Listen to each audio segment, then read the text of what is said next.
What's up guys, Brett back at you with Infosmercial. I have the Smooth 4 from Zhiyun here, and I'm gonna show you guys how you can create some really cool in-camera scene transitions using this bad boy. Let's go! Bum, bum, ba-dum, bum, bum, bum, bum, bum, bum, bum, bum, bum. In a recent video I made on the Smooth 4, I showcased a new feature called Fungo, which lets you sort of whip your phone around while it's on top of the gimbal. And that's great for following fast action, but I also showed a few transitions I made using this new feature. This is a pan transition. No way! And today I'm going to share with you how I did it in that video. Not only that, I'm going to share a few tips and tricks so you can sort of create your own going forward. So here we are in our video editor, but it doesn't matter what video editor you end up using, it'll all work the same. For starters, an in-camera scene transition is simply a way of shooting footage so that way when you place the video clips next to each other, they just naturally blend together.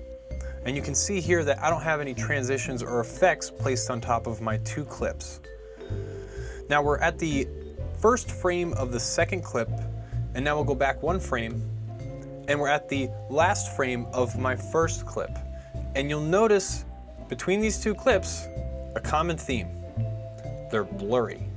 So here it is, tip number one, motion blur. You simply want to hide your cuts in the motion blur between your two video clips. So you'll notice that at the end of my first scene, I whipped out of the scene using Fungo, and then in the next clip, I simply whipped into it and I disguised the cut in between the two videos while they were blurring. And it looks like a pretty smooth transition.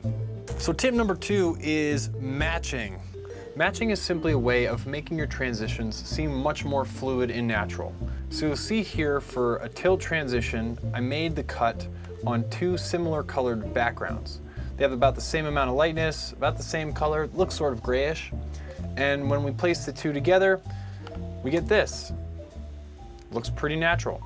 You'll notice here in the tilt transition that the effect is essentially the same. I'm using the motion blur from Fungo while tilting in order to hide the cut in my transition. And then in that video, we also have the pointy transition, which is simply following an object from one scene to the next while using the blur of the background to mask the cut. And then there's my favorite transition, this guy, the itchy transition. Yep, that's the one, the itchy transition. It's mine. Nobody take it. You understand? The itchy transition is just a simple block transition. You just block your camera at the end of one scene, unblock it at the beginning of the next, and you just hide your cut right in the middle. Pretty fun, and that's the whole point. Have fun with it. Create your own in-camera scene transition. And that's it. Two major tips, motion blur and matching. Find a way to match your footage together at the end of your first scene and the beginning of your next scene, and you can create a whole number of really cool transitions. And that's gonna do it for me today, guys. Be sure to leave a big old thumbs up down below if you liked the video. And of course, if you have any questions on this stuff, or you're creating your own in-camera transitions, let me know, link your videos down below. I'd love to check out what you guys are creating. And in any event, be sure to subscribe, comment, like, share with your friends and family, and until the next one, I'll see you guys.